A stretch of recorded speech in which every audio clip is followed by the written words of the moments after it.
John Calvin was shrewd enough to keep the location of his tomb a secret, which is why you can't go visit his mausoleum in Geneva, festooned with rainbow flags without and stern lectures on climate change and white supremacy within.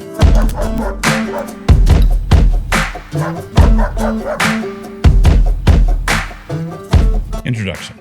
As the title perhaps indicates, this is a blog post that is like that Christmas present you got your 7-year-old at one time. Some assembly required. The first thing, at least the first thing that I would suggest, is to get all the pieces laid out in front of you on the table. The timidity of most atheism. One of the central reasons why the secular project has failed in the way it has is because of its incorrigible intellectual timidity. Like so many satiated and complacent medieval middle-class burghers with eyes like raisins pushed halfway down into the porridge, they wanted a God who would stay out of their affairs. But this had to be done in a respectable way. They wanted to assume, quietly enough, that God was already dead, and so they did not need to take him into account. Theirs needed to be a complacent atheism. God served well enough in his time, back in the olden days when people needed to believe in something, but as time wore on, the deity grew more and more decrepit, and finally had to be put in a home, where he died of natural causes. We would have visited him more, but we were busy. God is now dead, safely dead, and so we no longer need to concern ourselves overmuch with the question. There are stacks of gold coins to count. But Nietzsche, one of the few philosophers who actually saw, understood things differently. He knew that in order for God to be dead, he would need to be murdered, and murdered with knives. Here he is in The Gay Science. Have you not heard of that madman who lit a lantern in the bright morning hours, ran to the marketplace and cried incessantly, "I am looking for God, I am looking for God"? As many of those who did not believe in God were standing together there, he caused considerable laughter. "Have you lost him then?" said one. "Did he lose his way like a child?" said another. "Or is he hiding? Is he scared of us? Did he emigrate?" They shouted and laughed in this manner. The madman sprang into their midst and pierced them with his look. "Where has God gone?" he cried. "I will tell you. We have killed him, you and I. We are all his murderers. But how have we done this? How were we able to drink up the sea? Who gave us the sponge to wipe away the entire horizon? What did we do when we unchained this earth from its sun? Where is it moving now? Where are we moving now? Away from all suns? Aren't we perpetually falling, backward, sideward, forward, in all directions? Is there any up or down left? Aren't we straying as through an infinite nothing? Do we not feel the breath of empty space? Hasn't it become colder? Isn't more and more night coming on all the time? Must not lanterns be lit in the morning? Do we not hear anything yet of the noise of the grave diggers who are burying God? Do we not smell anything yet of God's putrefaction? Gods too decompose. God is dead, God remains dead, and we have killed him. How shall we, the murderers of all murderers, comfort ourselves? That which was holiest and mightiest of all that the world has yet possessed has bled to death under our knives. Who will wipe this blood off us? With what water could we purify ourselves? What festivals of atonement, what sacred games will we need to invent? Isn't the greatness of this deed too great for us? Must we not ourselves become gods simply to seem worthy of it? There's never been a greater deed, and whoever shall be born after us, for the sake of this deed, he shall be part of a higher history than all the history that came before. Here the madman fell silent, and again regarded his listeners, and they too were silent and stared at him in astonishment. At last he threw his lantern to the ground, and it shattered and went out. "I come too early," he said then. "My time hasn't come yet. This tremendous event is still on its way, still traveling. This tremendous event is still on its way, still traveling. It has not yet reached human ears. Lightning and thunder need time. Deeds need time after they've been done before they can be seen and heard. This deed is still more distant from them than the most distant stars, and yet we have done it ourselves." It has also been related that on that same day the madman entered various churches, and there sang a Requiem Aeternam Deo. Led out and told to shut up, he is said to have retorted each time, "What are these churches now if they are not the tombs and sepulchres of God?" The Gay Science, aphorism 125. Nietzsche understood the run-up to the death of God, and he also saw the necessary aftermath of such a death. The run-up was the planning of a murder that none of the murderers could afford to acknowledge was actually happening. And then after the fact, the murderers had to pretend to themselves that they had not actually been participants in anything of the kind.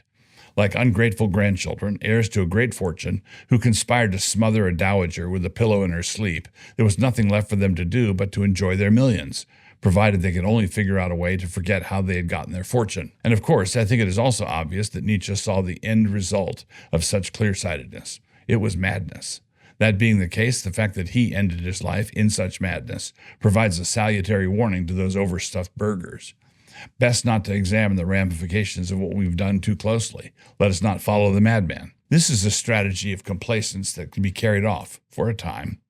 But even though individuals can be radically inconsistent in this way for a time, man collectively is always remarkably consistent over time. The madness can be kept at bay temporarily, but it will eventually arise with a vengeance. And here we are now, patiently trying to explain to professionally trained medical doctors that boys aren't girls. Our secular age wanted to be atheistic without tumbling headlong into the void. But as it turns out, that is not possible. When you untether the earth from its sun, as Nietzsche saw, certain things follow. One of them is the kind of darkness that you cannot dance away, the tombs of the prophets. Jesus says something in his diatribe in Matthew 23 that is treated as kind of a throwaway line, and everyone wants to slide safely past the stark import of what he is saying. In the same way that complacent atheists talk glibly about the death of God, honoring Nietzsche, while at the same time blithely ignoring the fact that he was talking about the murder of God and the insanity that would follow, so also do pious sorts continue to build and garnish the tombs of the prophets. It is the same spirit, the spirit that refuses to understand the import of what you are saying. Woe unto you, scribes and Pharisees, hypocrites, because ye build the tombs of the prophets, and garnish the sepulchres of the righteous, and say, if we had been in the days of our fathers, we would not have been partakers with them in the blood of the prophets. Wherefore ye be witnesses unto yourselves, that ye are the children of them which killed the prophets. Fill ye up then the measure of your fathers. Matthew 23, 29 through 32. Jesus is pointing to a deep structure of the fallen human mind. We honor the righteous dead, that is in the first place. In the second place, we disclaim any responsibility for their martyrdom.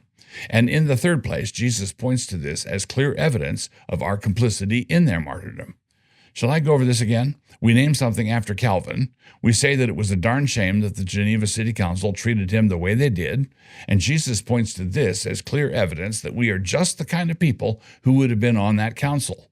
This is not done by every last person in the world, but it is done often enough that we should expect it. This is the peculiar blindness of museum curators. They put together outstanding displays that highlight the courage and steadfastness of William Tyndale, and if the actual William Tyndale showed up at the museum one day, he would be escorted off the premises by security. This is the way of the world. This is what we do. Moses leads a contentious people around the wilderness for 40 years, with the earth needing to open up and swallow some of them. As long as he is alive, he has opposition within the ranks. Once he is dead and safely lionized in the history books, his heirs have to govern the same unruly bunch. But this time, both sides of the conflict appeal to Moses. Both sides want to claim the body of Moses. This is not to say that Moses cannot have a true heir. Rather, it is only to say that his true heir is going to be opposed by the stated clerk of the sons of Moses, Jerusalem chapter. What was Stephen charged with? He was accused of speaking blasphemous words against Moses and against God, Acts 6:11. What was Stephen doing? Well, not to put too fine a point on it, he was acting like Moses. He did great wonders among the people, Acts 6:8, the same way Moses did. He was strong in wisdom and in spirit, Acts 6:10, just like Moses was, Acts 7:22. They looked at him and saw that his face was radiant like that of an angel, Acts 6:15, the same way Moses' face shone. And so when the heirs of Moses met someone just like Moses, what did they do? Well, they rushed upon him and killed him, just like their fathers had wanted to do to the original Moses. This is because the enemies of the righteous are wily and know how to shift their ground. They always shift their ground. They oppose the righteous with everything they have, and as soon as the righteous are faithful to the point of death and are raised by general acclaim to heroic status, the enemies of this man while alive can be found peppered throughout the memorial committees dedicated to preserving the legacy of said hero, by which they intend diluting or corrupting the legacy of said hero. The one thing that can be said for a seared conscience is that it certainly comes in handy for those who are prepared to fight dirty. John Calvin was shrewd enough to keep the location of his tomb a secret, which is why you can't go visit his mausoleum in Geneva, festooned with rainbow flags without and stern lectures on climate change and white supremacy within. A civic version of the same thing. When it comes to the American founding, ostensible conservatives can be really bad in giving way to this tendency. The progressives want to topple all the statues from our founding era, while the conservatives want to keep those statues standing, anchor points for the lies we intend to keep telling on their behalf and in their name. We inscribe those lies on bronze plaques and insert them into textbooks.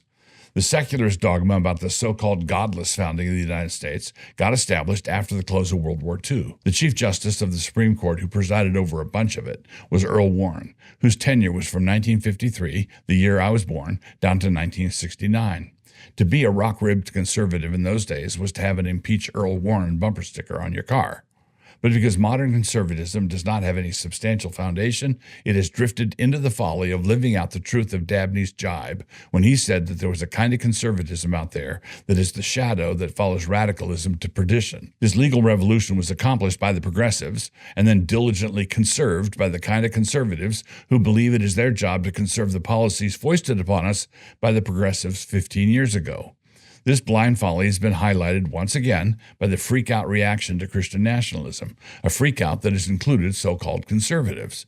The poster boy for this would be David French, whose recent commitment to vote for Kamala Harris in order to, quote, save conservatism from itself, ranks right up there with the quote from an unnamed American major at the Battle of Bien Tre in Vietnam, who reportedly said, "We had to destroy the town in order to save it." Quite a few conservatives have adopted the notion that America was a propositional nation, to the exclusion of being a regular old-fashioned nation. An example of this would be Paul Ryan, who once said, quote, "America is the only nation founded on an idea, not an identity." But the problem with the propositional nation guys is not that they remember the value of certain propositions in the founding of our country. Certainly, all men are created equal is one of them. So is we the people, and granted. But another proposition that was very important at the founding of America was this one: Jesus rose from the dead. John Jay said that we were, quote, one united people, all committed to, quote, the same principles of government. He also declared that we are bound together by more than propositions. He said that we were, quote, descended from the same ancestors, speaking the same language, professing the same religion. To this we find we have to reply to the sneer, and who was John Jay anyhow? This is an ignorance that helps us identify the source of the problem. Jay said this in Federalist 2. And George Washington, in his farewell address, said that we are bound together by shared political principles, not to mention, quote, the same religion, manners, and habits. And the 1619 Project replies with a toss of the pink dreads. What did they know? I have before delighted to refer to the 1892 SCOTUS decision, Holy Trinity versus the United States of America, in which the Supreme Court determined that we were in fact a Christian nation, and had been from the beginning. It is somewhat tedious to point out truths that are manifestly true and which have been documented to the moon and back, only to have some wiseacre on Twitter respond with, quote, the founders gave us a secular nation, moron. Look it up. Okay, the promised ends and odds. The refusal to stay true to any founding whatever is a deep-seated characteristic of fallen humanity. This is what we do. Not only so, but the false hearts involved in it always make sure to keep the original flags flying. This has happened to Harvard, to Yale, to Christianity Today, to IVP, to Campus Crusade, to Calvin University, to the United Methodist, to all the atheists in Oxford, and to the United States of America. This is what we do. This has happened so often, following the same regular pattern, that you would think we would be able to recognize it by now. You would think we could see it coming. But we don't. The pattern is invisible to all but a few seers like Nietzsche or Girard, and their observations are then dismissed or ignored as nothing more than recondite mutterings. Of course, Jesus saw it also, but he was in a different category. He's the only one who can deliver us from this strange myopia. Our blindness is caused by our deep-seated need to feel righteous, coupled with our deep-seated need to actually be unrighteous. This is the cause of all spiritual blindness. You have to see enough to be culpable and blind enough to be able to sleep at night. The heirs of all foundings tend to be temporizing curators who do not understand what they are tending. They are not the trained historians that they think they are. They are not true keepers of the foundings, but rather waifs and foundlings. Greetings all, my name is Douglas Wilson, the host of Man Rampant. Man Rampant is officially back with a new season on Canon Plus. This coming season features episodes on fighting abortion in your state, the Christian artist, and how if you're not paranoid, you're crazy. We hope you enjoy it, and if you can't bring yourself to enjoy it, we at least hope you can stare at the screen bug-eyed.